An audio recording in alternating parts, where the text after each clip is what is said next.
now defunct agency called the Federal Home Loan Bank Board. Well, how many reporters do you think are down there covering that?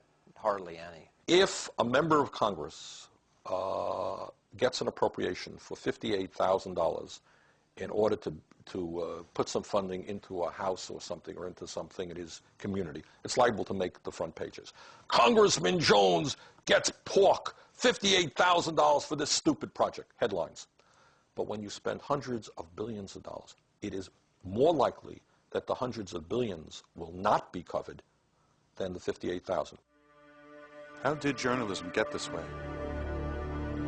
To remove controversy from story selection. So you can't be yelled at for why did you put this in the front page and didn't cover some other story.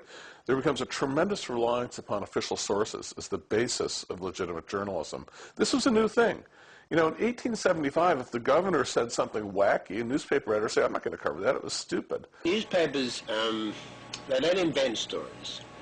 They go to people, experts in this country, for their opinions on what's coming down or not coming down. It means those people in power, political power especially, but also business power, are sort of the assignment editors of journalism. What they want to talk about becomes news. If they agree that they don't want to debate something, like the CIA, it's virtually impossible for a journalist to introduce that as a story.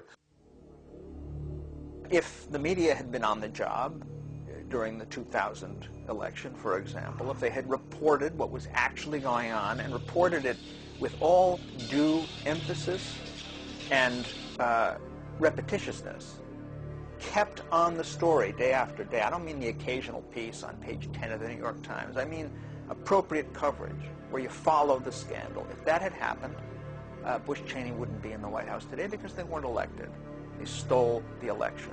The range of inquiry by journalists was strictly determined by what the official sources were saying. In this case, the Gore campaign and the Republicans, the Bush campaign.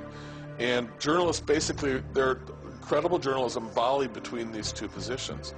Now, the problem with that was very simple. The two sides were playing by very different rules, very different game plans. On one side, you had the Republicans, and they were committed to winning this election no matter what. Principle be damned. They were taking power, period. That underscored everything they did. So there was no commitment to being principled whatsoever. One day, if you got the right ruling by the state Supreme Court, it's clearly a state issue. The ruling 2 days later goes against you. The exact same people say it's clearly a federal issue. There was no sense of shame. The point was you wanted power, period.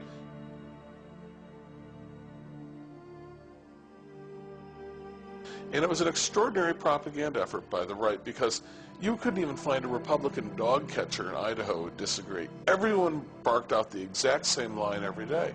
It was, Joe Goebbels would have been impressed with the lockstep in which the Republican machine marched in their eagerness to take power and take this election. The problem was, for those of us who just think whoever gets the most votes should win and wanted a fair election, the journalism didn't reflect that interest. It was a prisoner of that range of debate, and therefore it played directly into the hands of the Republicans. The BBC reported that 5 months before the 2000 election, Governor Jeb Bush moved to purge 57,000 people from the voting rolls, supposedly ex-felons.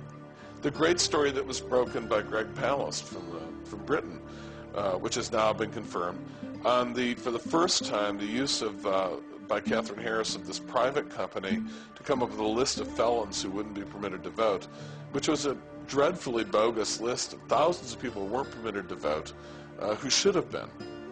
According to Palast, a private firm with Republican ties, Database Technology, signed a $4 million contract to provide scrub lists of ex-felons.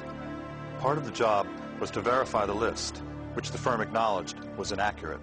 The state of Florida brought in this Republican firm on the excuse that they had these databases, and when the company said, well, now we want to run the databases against this list of 57,000 names, there's a little handwritten notation that says, in Catherine Harris's office, right on the listing of the database checks, it says, don't need. We will give you what they told DBT, we will give you the check if you don't check. How many of these names are wrong? Statistically, 1 in 20 people on the list may have committed a crime. So 95% of the people on the list 95% of people on this, are kind of innocent.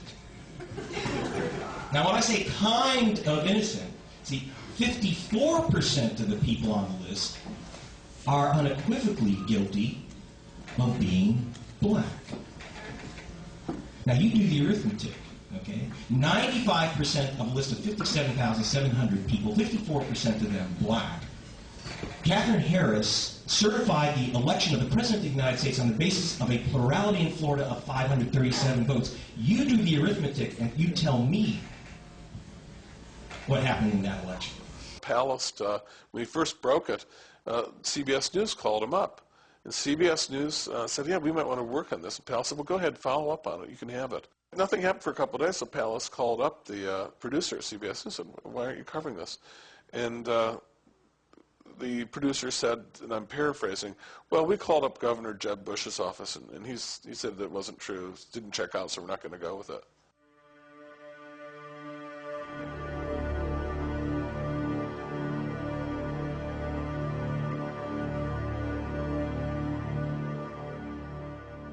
We did not do any kind of frontal, direct investigation of the media for 10 or 11 years, mostly because our information we put out with news conferences and things like that is disseminated through the media. So it would be, I'm being very candid here, it would not behoove me to investigate the media on a regular basis because none of the information would ever be reported and my organization would never be heard from again. And so I'm not stupid. I do recognize that fact.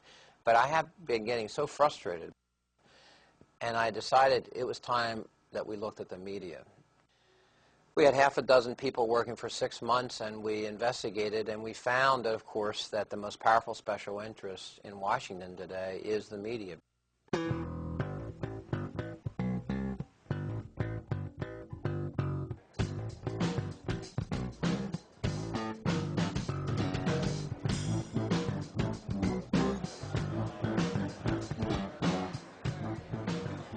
Lobbyists hire placeholders. These people line up first thing in the morning for spots in committee hearing rooms allocated to the public. A few minutes before the hearings begin, the lobbyists arrive.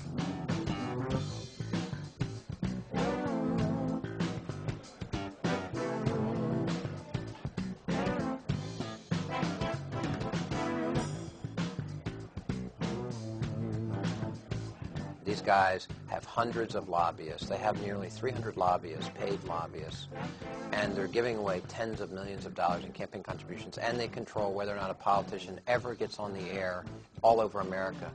That's power. Being successful lobbying at the FCC or Congress is as important to the bottom line as producing a movie that's a big hit. I mean, it's